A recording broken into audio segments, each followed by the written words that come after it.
Welcome to a brief history of the real estate agent with your host, Kenya Noel. So no one actually referred to themselves as a real estate broker or a real estate salesperson until the 1900s. So what were people called that facilitated the sales of homes? Individuals who sold homes were called curbstoners. In short, a curbstoner is an unlicensed salesperson that operates as a business and a private entity, and sometimes had unscrupulous business practices. These individuals would place placards in front of homes for sale with their contact information. There could be several signs in front of one individual home. Someone wanting to buy the home would choose a placard amongst the many with different salesmen's information on it. During this time, real estate salespeople didn't have exclusive listing agreements with home buyers. Therefore, there were multiple individuals trying to sell one individual home. The sales of homes were considered a dubious practice, meaning those claiming to sell homes were sometimes crooks looking for a payday, or they were actual salespeople who sometimes took advantage of sellers and buyers while conducting a legit sales transaction. In layman's terms, they were trying to cash out like a game of Monopoly.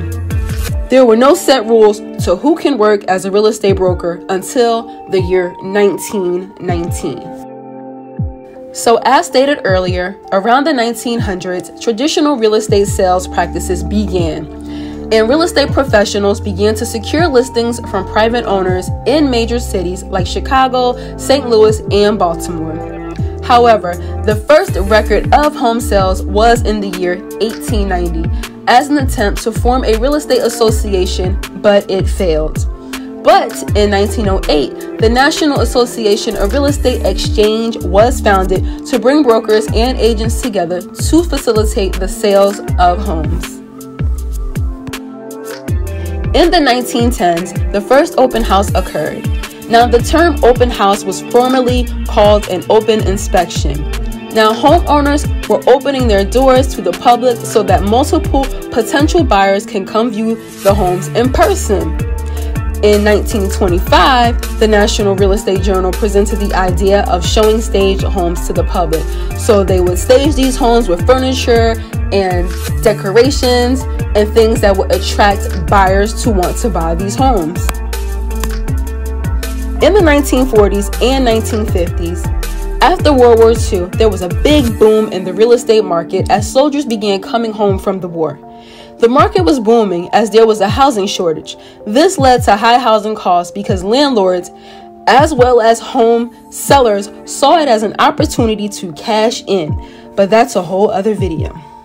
Homes entered and exited the market quickly, and this is the first time that the term realtor was used by certain real estate agents that were members of the National Association of Realtors. Women also became realtors in record numbers.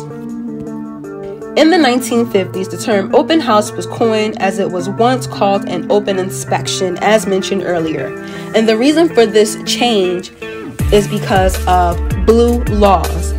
It was illegal to complete a business transaction on Sundays because it was considered work. So realtors found a loophole in this and decided to call it an open house, and therefore homes were shown on Sundays and deals were wrapped up during the work week instead. In 1952, model homes emerged in Dallas, Texas as a way to show finished homes to many people in a small window of time. In the 1960s, home prices doubled. The Council of Residential Specialists was established to improve realtor knowledge about sales practices.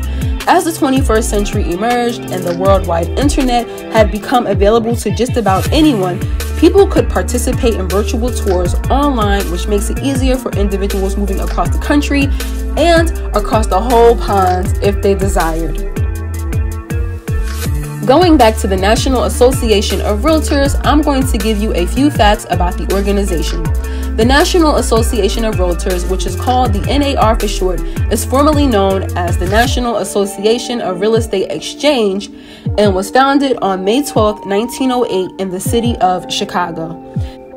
The objective was to unite the real estate men of America for the purpose of effectively exerting a combined influence upon matters affecting real estate interests.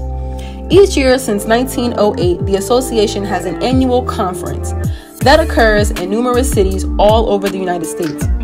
In 1913, the Code of Ethics was adopted, and the Golden Rule is its theme. And the Golden Rule is based on the principle of treating others as you wanted to be treated. In 1916, the name was changed to the National Association of Real Estate Boards, or NARB for short. This is the same year the term realtor was coined for members only.